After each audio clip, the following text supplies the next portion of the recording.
introduction. Yeah. And then it is about telling us about what is the position of Krishna, and how all the different munis are explaining about their experience of Krishna's pastimes, and their what Guru Sampradaya, how they found out about the pastimes of Krishna.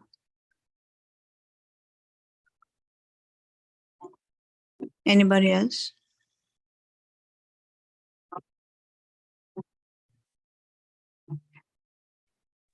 No. Yeah. Thank you, Mataji. No problem. Hare Krishna. So, like as Mataji rightly said, it is like introduction, and it also has a lot of philosophy. So where it is like giving the position of Krishna, where we are, what is our position, what is Krishna's position, or what is the Lord's situation, what is Maya. So all these interrelations, it gave a lot of profound. So in these sections where we are covering overview, we have not gone in depth. We covered overview. Like generally, when we get one overview of Bhagavatam, then again we will read. Again, some more insights will come. So Bhagavatam is like it's like nectar. Like when it is churned again and again, that nectar will get produced. So you need to repeatedly read, repeatedly hear, repeatedly try to apply what we hear. Then slowly it will that seep in. So in Bhagavad Gita, it is mentioned that any activity, initially it may be a little tough, but later on, if it produces happiness, that is in the mood of goodness. But in the Rajoguna, like it may give instant happiness, but after some time it will give suffering. So that is in the mode of Rajoguna. So, but like this is, although it is like not even Sattva-guna, like if we read again and again Bhagavatam, hear again and again Bhagavatam, apply those principles, we will go even beyond Sattva-guna, Nirguna. So that's where Bhagavatam will take us. So first two cantos kind of we covered overview only, not in detail. So, but we have to understand all the overview once again and then again read again, and in depth also we need to study. So it gave that understanding, and especially the creation part. Again, in third canto also will come the creation part, which will give understanding that whatever we are seeing, like whatever we are experiencing through all our senses, unless the Supreme Lord sanctions, first of all, we got all these senses, all our body, with the help of the Supreme Lord. And unless He sanctions, we cannot even enjoy all those things. Everything is arranged by Krishna, arranged by Him, and we are enjoying this. So, and it also gave some of the introduction to Krishna's pastimes, how Bhagavatam has arisen, and what is the conversation, like how it started, and what are the different questions asked by Parikshit Maharaj. So in third canto, where we are entering now, so it's discussed that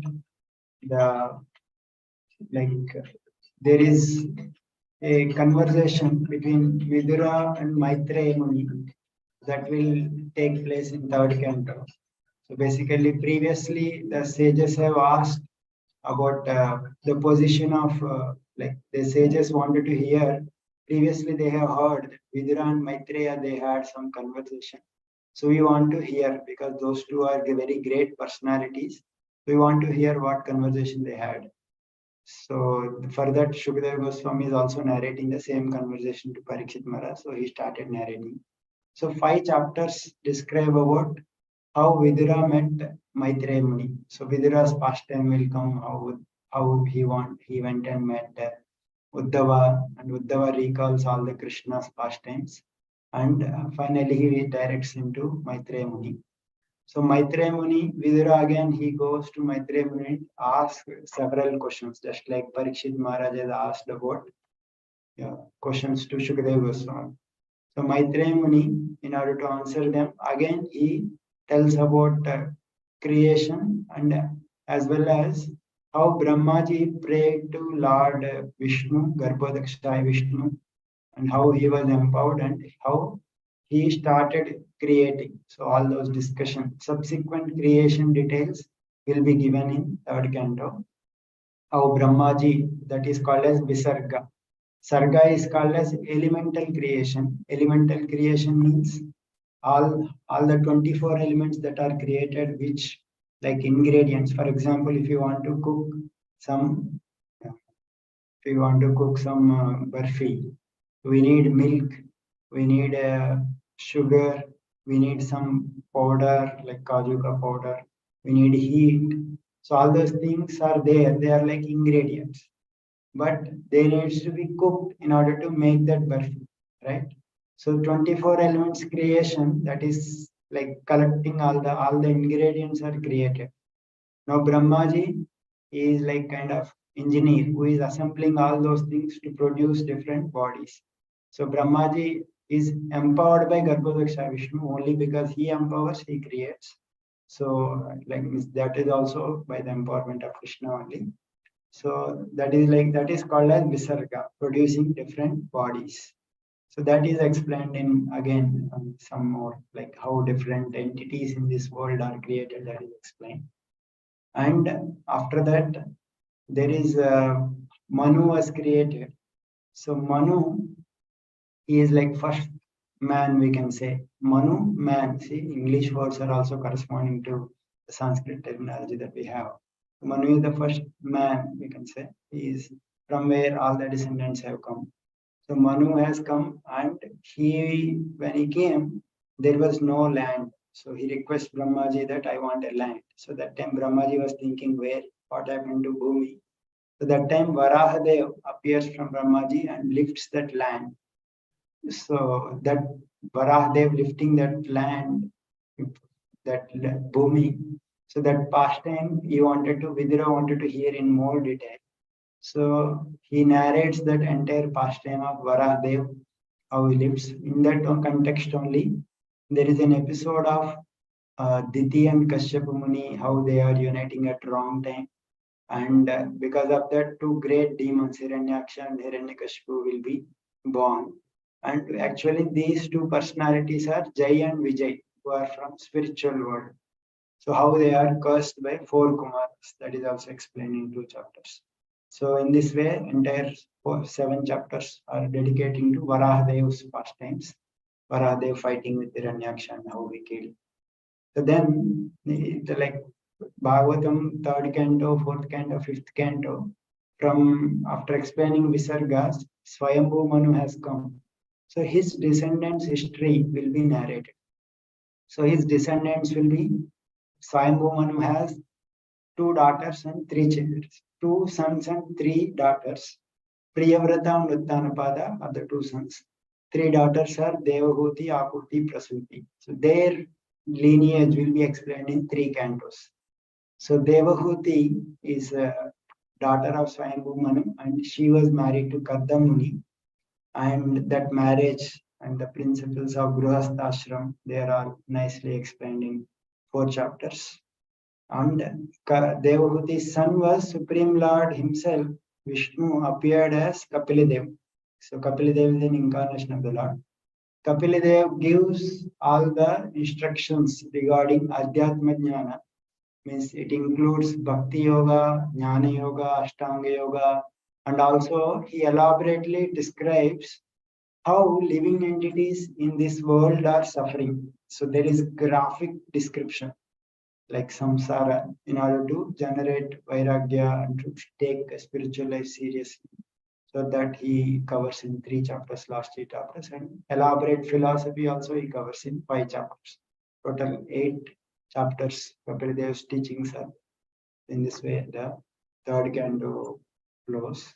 It contains almost that. It contains 33 chapters. So very huge. So kind of an initial section, it has the description of Krishna's Leela, how Uddhava is remembering. So Krishna Leela, initially we have seen Krishna Leela in 1st canto, little bit when Krishna is leaving Hastinapur and entering Dwaraka. and again little bit it will come here, and later it will only come in 10th canto. So we'll discuss this. So third canto, like Vidura, that there is a description, like Parikshit Maharaj also wanted to hear about Vidura, Sonika Rishis also wanted to hear about Vidura in Maitreya Samvad. So Parikshit Maharaj, so Shukadeva Goswami is about to explain Padmakalpa. So that time Sonika Rishis, they wanted to hear about Vidura and Maitreya. Parikshit Maharaj, Shukadeva Goswami also explaining that same conversation. So Vidura is said to be very great personality, and like he is the background of Vidura. If when you like, if it is like in Mahabharata, it will come mostly. Like Vidura was born to the Ambika, like he was actually in his previous life he was Yamaraj. So Vidura, in his previous life, I'll give maybe brief background about Vidura. So previously he was like Yamaraj. So Yamaraj once there was a Muni, Manduka Rishi. So he was he was punished by a king without his any mistake. He was hanged from a some kind of feeling, and he was pierced through all the sharp instruments. So without his punishment. So he thought that I might have done something wrong. So he went to Yamaraj and asked, what wrong did I do? So then Yamaraj replied that in your childhood, you used to prick the butterflies with the grasses, small grasses. So therefore you are punished like this. Then that Rishi, he considers and he becomes little angry, and he said that from my childhood in innocence, I was punished very heavily. So therefore you have not judged properly. So therefore I curse you that you take birth in human species. So that's how Yamarajas appeared among human beings. So in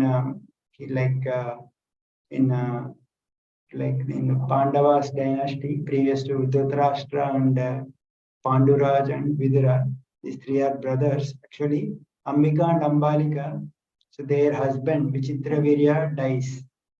So when he died, there is no descendant. So that time, that Satyavati, who is the mother of Vichitravirya, so she also had one. She before marriage she had son Vyasadeva. So these are all divine arrangements. Vyasadeva is also an incarnation and expansion of Krishna. So his expansion, it is not an ordinary birth. So Vyasadeva, whenever Vyasadeva gave some boon to Satyavati, that whenever you are in trouble, you just remember, I will appear. So Satyavati, she remembers Vyasadeva and Vyasadeva appears, and she requests, there is no son, there is no descendant in our dynasty, because I had two sons, and out of them Vichitravirya, he died, and other son also died. So but Vichitravirya married Ambika and Ambalika, so we don't have further sons. And Bhishma, who was like other son, he vowed not to marry. So Satyavati was the wife of Shantanu Maharaj. Previous to that, Shantanu Maharaj also married Ganga Devi. Through that, the Bhishma has appeared. But after Ganga Devi left, Satyavati, Shantanu Maharaj, he wanted to marry Satyavati. But Satyavati's father, he kept condition that Bhishma should not marry. Bhishma should not have any children. Otherwise, their children will become kings, and my daughter's sons will not become kings. So therefore Bhishma took a vow, I will never marry. So because of that, Satyavati, now our dynasty doesn't have any children. So therefore, you please produce children through Ambika and Ambalika. So at previous ages that is allowed. Vyasadeva was a very great personality. So in that those ages it was allowed. So Vyasadeva, he gave birth to Pandu initially through Ambika, and then through Ambalika he gave birth to Dhritarashtra. But again, she was again requested because those two have some defects. So that time Ambika, she sends one of his maid servant instead of him, because she was very much afraid of Vyasadeva seeing his appearance. So that maid servant worships Vyasadeva and highly receives him. So through her, Vidura has appeared. So although Vidura, now he is in one sense, he is also brother to Pandu and Dhritarashtra, but he is like a maid servant. So maid servant's son. So he is not officially considered as the legal heir. Is not officially cannot become the king. So that's how. But Vidura, he is very famous for his niti, for his following of rules, and he is how always he is protecting Pandavas from the injustice of Kauravas, and he is also famous for very great devotion. So that will come in these sections. So Sukadeva Goswami is narrating that Vidura, he has renounced his home and entered forest and met Maitreya Muni. So Maitreya Muni is also a great person. He is friend of Vyasadeva. So Maitreya Muni is like Vyasadeva is father of Vidura. So Maitreya Muni is friend of Vidura. So in that sense, he is like the contemporary to his father. So he met Maitreya Rishi and he asked questions.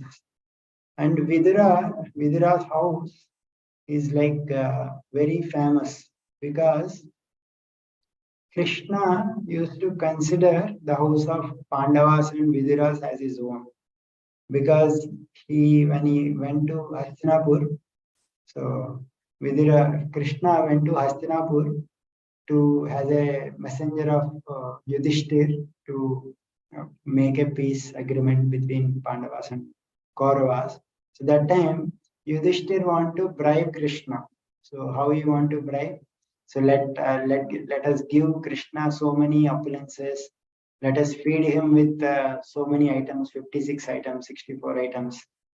And in that way, we will feed him nicely, and we will in that way make him alliance with Krishna, and we will make Krishna into our side. So like that Duryodhan planned. But Krishna, he left Duryodhan and went to Vidura's house, although he was not invited. So Duryodhan, he invited Krishna to take food in his house, but Krishna left that place. He went to Vidura's house, who is not at all invited.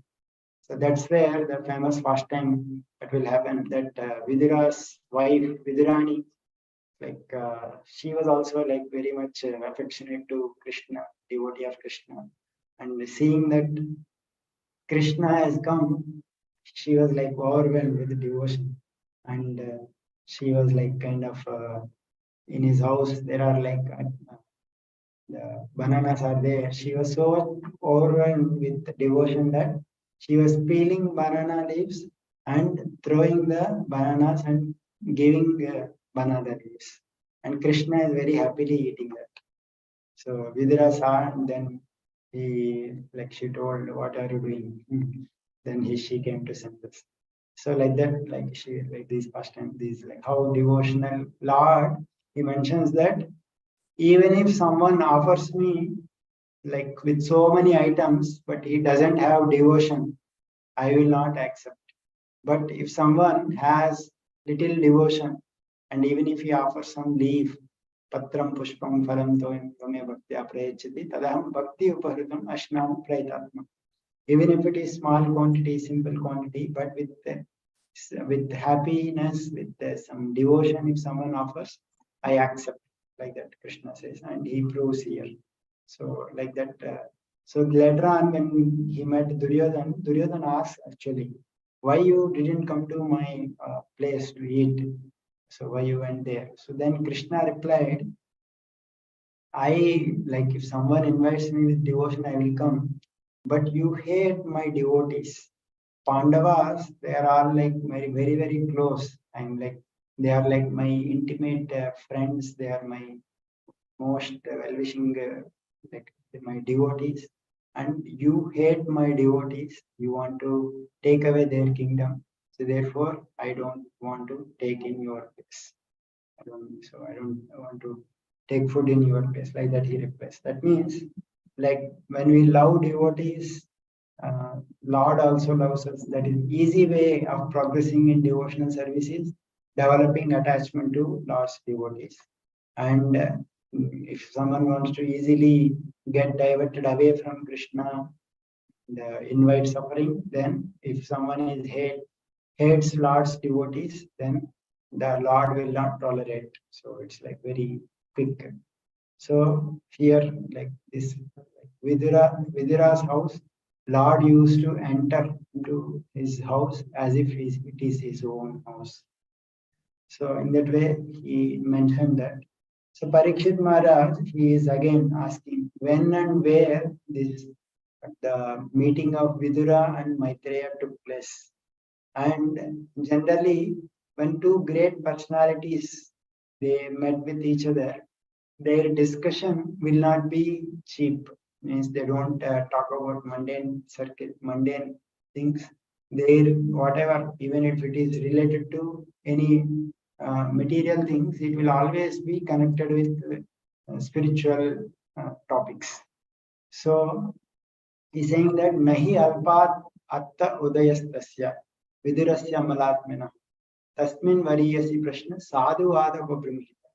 So there, his questions to Maitreya Muni will not be of low grade. They should be definitely related to spiritual life because he is very pure Vidura. And Tasmin Variyasi Prashna. This is like very, very highly wonderful question. And this question is appreciated by all the saintly persons. So therefore, please narrate how this happened. So Shukadeva Goswami was very much pleased with this question because these are all related to transcendental subjects. So please hear, like that he started narrating. So he gives the background of Vidura and how that situation, like briefly summarizes, not in detail. So Dhritarashtra, he was blind. He was blind, but here blindness referred to blindness of knowledge. He was like very much blind to what is right and what is wrong, blind to dharma. And he was, because he was influenced by his son and others, he always nourished them. He always nourished his sons who are like very, very adharma personified. They are always doing wicked things. And he always trying to harm his nephews who are like who doesn't have father. Pandu also died, so Pandavas did not have their father. So he sent them all the Pandavas to Lakh House and set them fire. So, but somehow they escaped. And in the assembly of Kauravas, like Draupadi was being grabbed by Dushasana, but he did not forbid. He did not, although that was a very wrong thing, he did not forbid this Dhritarashtra. And like Yudhishthir, he out in gambling, he was cheated again. So this is one up. This is like one gambling where initial first gambling where Draupadi was insulted. But in again they were again immediately invited to second gambling where they were cheated and sent to forest for 13 years exile, 12 years exile, 12 years Aranyavasa and 1 year Ajnatavasa.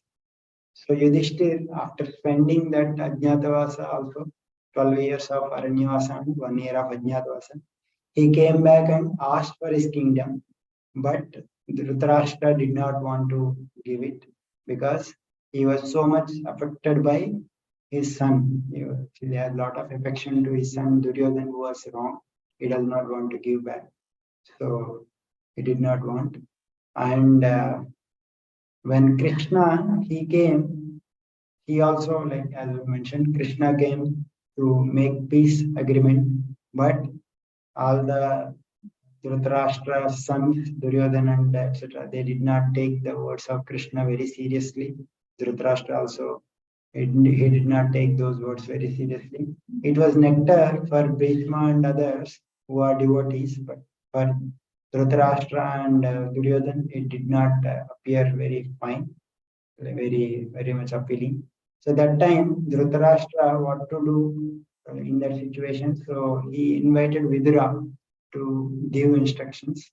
So Vidura's instructions were very like candid, very truthful, straightforward. He did not like Vidura, like he did not go around.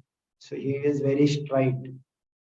So he's like whenever previously also, whenever Dhritarashtra he was in trouble, he always used to call Vidura and take his guidance because Dhritarashtra was always doing mischievous things, like he was always supporting his sons who are all wicked. So therefore, he used to not get any sleep and he used to suffer. Like whoever is performing any wrong activities, he will get all those consequences. So he used to call Vidura, why I'm not getting sleep, please give me advice. So that time also Vidura used to give a lot of advice. So this time also Dhritarashtra again called, what is best, please tell me. So Vidura, he gave very candid, like very truthful instructions, straightforward. So he said that even that Vidura's advice is called as Vaidurikam, Vidura Niti, that is also famous. Vidura, how Vidura's advice is also famous. And his advice is that Pandavas, they were all very much like they suffered so much. Yudhishthira along with his brothers, and especially Bhima was very much angry, and he wanted to take revenge, and he is breathing like snake. And they have undergone so much suffering because of you and your sons. And moreover, Krishna, who is like the Supreme Lord, he is like Bhagavan, that Krishna has appeared and he is worshipped by all the Brahmanas and all the Devatas, even in the heavenly worlds. And he always situates in Dwaraka along with his associates, Yadus. And he performed so many wonderful activities. He already killed so many great personalities in this world, like Kamsa, Bhaumasu, like that. And he even killed Jarasandha and other personalities. So he is acting like their own friend, Pandavas. So Krishna is on their side. So don't underestimate Pandavas. So you will be lost if you if you make a war with Pandavas. So all these troubles, they are all coming because of your son. Actually, your son is Sayesha Dosha, he is offense personified. And you are considering him as your son, but he is actually Dosha, offense personified. And he has entered into your home like you are thinking him as his son. And not only your home, he has entered into your mind and heart also. Like he is there in your mind, heart, and your home. But he is actually offense personified. Why? Because he is Purushadvid. He is envious of Purusha, who is Supreme Lord, that means Krishna and others. So Purushadvid. So he is entered your home in the name of Son. So and because of him, because you are maintaining him. So now all your wealth is about to last, Gatashri. So your all auspiciousness and all your wealth will go away because he is opposing Krishna, who is the husband of Shri. So Lakshmi's husband is Krishna. So therefore now when you are hating him, your wealth will also go away. Vimuko Gatashri. So therefore, better your advice is that Tejasu, you give him up very soon. Achaivam, that will be most auspicious. He is like most inauspicious. You give him up. So then you may say, how can I give up my son? So son will cause auspiciousness. So how can I give? But for Kula Kaushalaya, you give him. Actually, he is causing very inauspiciousness. For the sake of rest of your family, Kula Kaushalaya, at least one son you can give up. At least 99 sons will be saved. And your family also will be saved. So therefore, for the benefit of your family, you can sacrifice one person. So in that way, he gave advice.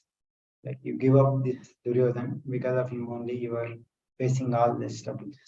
That he is speaking in front of Duryodhan and others also. That much straightforward Vidura is that.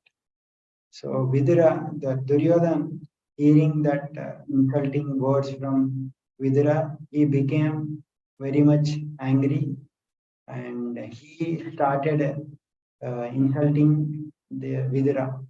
Like Duryodhana is like offense personified. So he started along with Karna, Shakuni, and Dusashan and other brothers. They were all they are all angry and started insulting with so many harsh words. So what are those harsh words?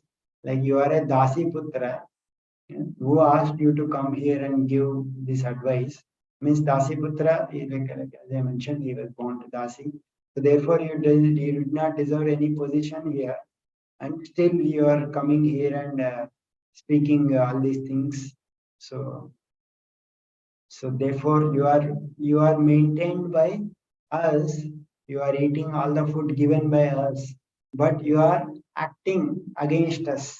So you are like you did not have any kind of gratitude. So therefore, such a crooked person you are. So you should not be spare, but still I spare your life. I will left you only with breath.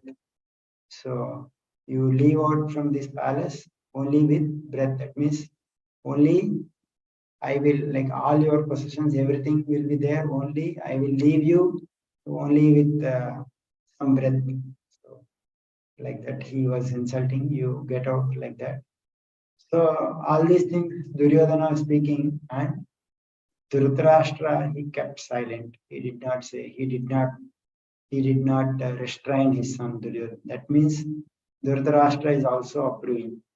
So Vidura, like sometimes it is like you are left with only your breath means sometimes like it also implies you are like if you stay here you will be beaten till you leaves only with your breath. That is also implied.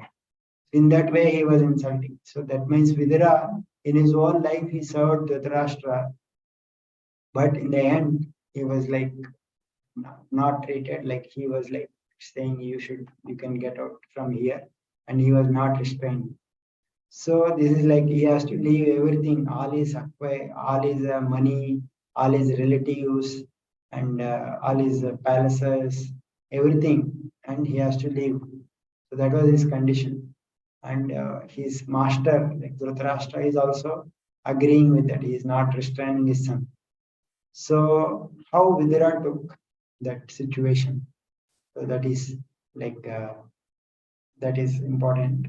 So Vidura, he took that situation that although he was pierced by Dhritarashtra's words to his heart, that means like when someone speaks harsh words, it mentions that will pierce more than the that will pierce more than an arrow. Arrow may hit our body in some part, but harsh words will hit straight to the heart. and that will cause so much pain. So like that, it is mentioned even Avanti Barman section in 11th canto that will mention there. So these are harsh words Vidura is facing, but still he left.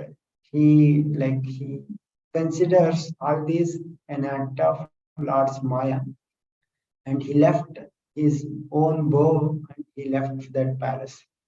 So that bow, leaving bow indicates that he is indicating I am leaving everything here, and also you don't worry that I will take up this bow against you. I will join Pandava side and fight against you. Don't worry, I am leaving all this bow here. And it is mentioned that Gata Vyatha is like without any pain, although he was insulting. Why? Because he considered that all these activities is through Lord's Maya. So, because the Lord's Maya is acting through Duryodhana Mahamaya, as we mentioned previously, Lord's Maya has two sides. One is Yoga Maya and another is Mahamaya. So, Mahamaya is material Maya, Yoga Maya is spiritual Maya. So, here Mahamaya is acting on Duryodhana so that Vidura could leave that palace. And Vidura, he is thanking to the Lord to create this situation because, as I mentioned, Vidura is Yamaraj, only he has appeared here. And Yamaraj is a great devotee of the Lord. If you see in the Ajamil section later on 6th canto, the Yamaraj is considered great devotee of the Lord. But he's as a post, he is always dealing with criminals, how to punish them, how to give justice and all those things. So he will not get time for hearing Krishna Katha and spending that time with Krishna's pastimes. So, like that is like when that Rishi, Manduk Rishi cursed him. So he appeared as human being and he wanted to take that advantage of hearing Krishna Katha like that. So, but even in here also, so many politics are happening, like Pandavas, Kauravas, and he was frustrated with Duryodhan and Dhritarashtra. So many politics are happening, and he did not get time for hearing Krishna Katha. But now he was like, this is an opportunity. Now on his plea, now he can get out of that home and he can purify himself by visiting so many places, and he can hear Krishna Katha. So in this way, he took that Lord is creating the situation for my benefit. In that way, he understood. He took that in a positive sense and he left out. And he also understood how Lord's Maya is acting on Duryodhana. So when he left out, like Vidura is a great devotee. So when he left that place, it is like that place actually all this Hastinapur has piety because of persons like Vidura who is performing devotional service. So now when Vidura left, that piety also left Duryodhana and Dhritarashtra. So therefore they will be soon doomed. So after the war they will be killed. Like Duryodhana will be killed. That is implied. Vidura left. So when he left, he started visiting the holy places. So he left Kauravas and started moving into different places in the different places in the Bharata Bhumi where many deities are situated. So, like we know that when Vidura was there, Krishna was also there. Krishna was also there in the earth. But Vidura did not directly go to Krishna's place because he thought that he was very much contaminated with the politics, the association of all these people. So therefore, first I want to get purified. So therefore, he wanted to purify himself. So he started visiting pilgrimage places. So he, like many holy places are there in Bharata Bhumi, like all the so many nice, wonderful vigrahas of the Lord were installed, deities. So that holy places they are called as Tirtha Pada. So that means the lotus feet of the Lord is also called as the holy places are also considered to be the lotus feet of the Lord. So when one visits the holy places and one sees the vigrahas of the Lord, where Lord only appears in vigraha form to reciprocate with devotees. So the holy places visiting is like very much one of the main limb of devotional service, and where the Lord is the effect of Maya will be very less in holy places. Therefore, whenever we perform the devotional service in holy places, that will have a lot of long effect on us. So we visited all those holy places, but the main important thing in visiting holy places is to take shelter of the holy devotees situated there, and get purified with seeing the vigrahas, and also main important aspect is to get take the association of sadhus living there and get purified. That is also another important aspect of holy visiting holy places. And he visited so many cities, orchards, villages, and various which are situated in the holy places like Ayodhya, Dwarka, Mathura. So many temples are there in those places. All those things he visited, and also while along with the visiting all these places, he also performed so many activities of devotional service in those holy places, like taking bath, performing devotional service, chanting, like that.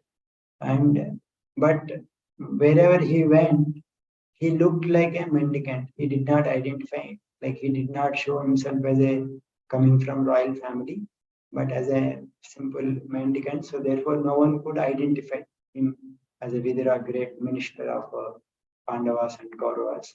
So he was unnoticed in that way. He performed so many pilgrimage places. In that way, while moving, he came to Prabhasa Kshetra, particular land where near to Dwarka. So he he understood there that at that point of time, Mahabharata war was over, and Yudhishthir he was now became emperor of the whole land, and all the Kauravas they died. So he came to know all those details, and he was that many of his relatives died because of that war, and so he came to know, and he then later on proceeded towards Saraswati River. So Saraswati River, it said that there are so many places of pilgrimage on the bank of Saraswati. So now this Saraswati current day, it was like this was dried out, like current day Pakistan area, little bit, and Punjab area there. But it was not, now it is flowing underwater. It's not currently visible for the people. But there are some archaeological surveys, they clearly indicates that once previously there was one river flowing here. You can verify that. So the Saraswati, he went there, and those in the Saraswati's banks also so many Vishnu temples are there. He visited all those things, and he visited those places.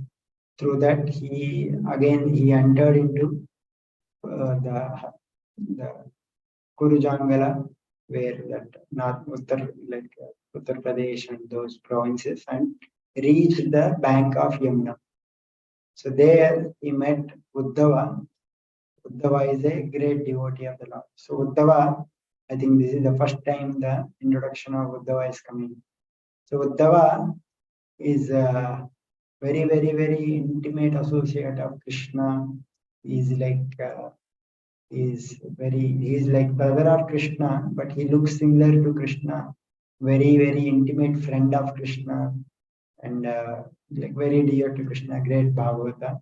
So among all the Madhura Vasis, all the Dwarka Vasis, among the Yadus, Uddhava is said to be the best among all the devotees. So he met Uddhava, and Vidura, he embraced Uddhava. So Uddhava is contemporary to Krishna, like he is the younger brother of Krishna. And Vidura, like Krishna's father Vasudeva, is Krishna's mother Kunti is married to Pandu Maharaj. So Vidura is brother to Pandu. So in that sense, there is like Vidura is like one generation elder to Uddhava, like father figure. So he is like an uncle. So he embraced Vidura, and so Uddhava, he was like his qualities is that he was a great disciple of Brihaspati. So Brihaspati is a guru to all the devatas, and whenever someone want to compare someone's intelligence with someone, oh, his intelligence is as good as Brihaspati. So like that they will compare. And Uddhava is a disciple of Brihaspati. And he is a great companion always of Lord Krishna.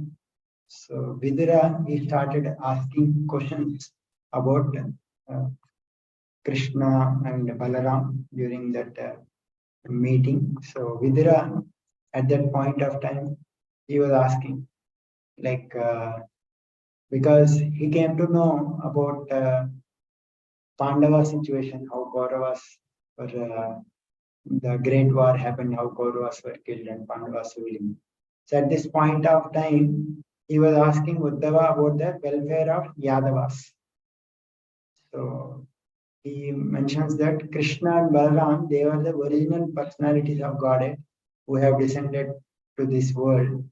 Are they nicely doing? And all others about Vasudeva, who is brother-in-law of Vidura, because Kunti was married to Pandu. Pandu was a brother of Vidura. How is he doing? And he was always very much affectionate to his sisters. And how is Pradyumna, who is the commander-in-chief of the Yadus? Pradyumna is the son of Krishna. So how is he doing? And how is Ugrasena, who is the king of all the Yadus and Sarpatas? Ugrasena is actually the official ruler. So Krishna is not a king of Dwarka. Ugrasena was the king. How is he doing? How is Samba and others? They are all doing. How is Yuyudhana, who is Satyaki, Akrura, Devaki, Aniruddha, all these associates of the Lord, all they are doing very nicely. So, and after inquiring about them, he also inquired about the Pandavas. Also, how is Yudhishthir now ruling? And because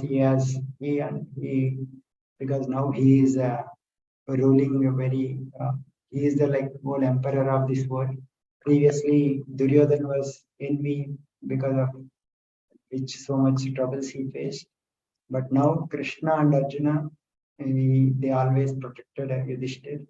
How is he ruling? How is Bhima doing? And how is Arjuna with his Gandiva bow he was doing? And I will not ask about Dhritarashtra, because like how can he be happy? I simply lament for him because he is created a lot of trouble, and I was driven out of my house, and although I am his sincere welfare, but he did not accept my words seriously. He accepted the line of thought of his own sons. Because of that, all his sons were killed now. I know that he is now only lamenting, so I will not ask about his welfare. So, and and he also asked about Krishna, that I have traveled all these places, and I have heard so many activities of the Lord, and he is the Supreme Lord only. He appeared here, but no one is able to identify his position. So through his Maya, he moved as if as if he is a one among all of us, and therefore people could not understand the position of Krishna as the Supreme Lord. So although he was himself will be able to kill all the Kurus, but he personally did not kill. He made an arrangement, and through that arrangement, he made through that war, they killed all these personalities. Actually, he is unborn, but he was born in this world so that to punish the miscreants and to establish dharma. So otherwise, what is the need for him to come here and perform? What is the need? He is enjoying in this pastimes. But the main reason Krishna comes in this world is to lovingly reciprocate with his devotees, establishing dharma and killing asuras. That is also done as a side role, but the main role why Krishna appears is that he lovingly reciprocates. Devotees wanted to exchange his pastimes with him. And also another main reason is that when he performs these pastimes, we can all discuss about these pastimes, the Supreme Lords, and by that discussion, we will also cross over this material world. So that is also another purpose. So Lord, he for the whoever surrenders to him in order to protect them, Lord will come. So he appeared in this Yadu dynasty to give all this protection. So like that, he asked about the welfare of Lord Krishna and all the Yadavas and Pandavas, how they are all doing. So now the Uddhava will respond to this. Uddhava is a great devotee. So we will discuss how Uddhava is so exalted and how he was completely absorbed in Krishna. All this Uddhava's greatness and his pastimes. We will continue in the next. Maybe I'll stop here. Wants to add something that yes. Prabhu, this is part 1 of third canto we are discussing. Or you combine both of them? This is both of them combination. Okay. So 2 books are there, third canto. Yeah. In total 33 chapters. Okay. Today we discussed first chapter. Yeah. Anybody has any questions? No. No. Okay. I think now little more pastimes are coming slowly. So yeah, you will be able to relate more. Yeah. So Hare Krishna, Prabhu. Hare Krishna. Thank you, Prabhu. Hare Krishna, Prabhu. Krishna. Hare Then, Krishna. Srimad Bhagavatam ki jai. Srila Prabhupada. Ki jai.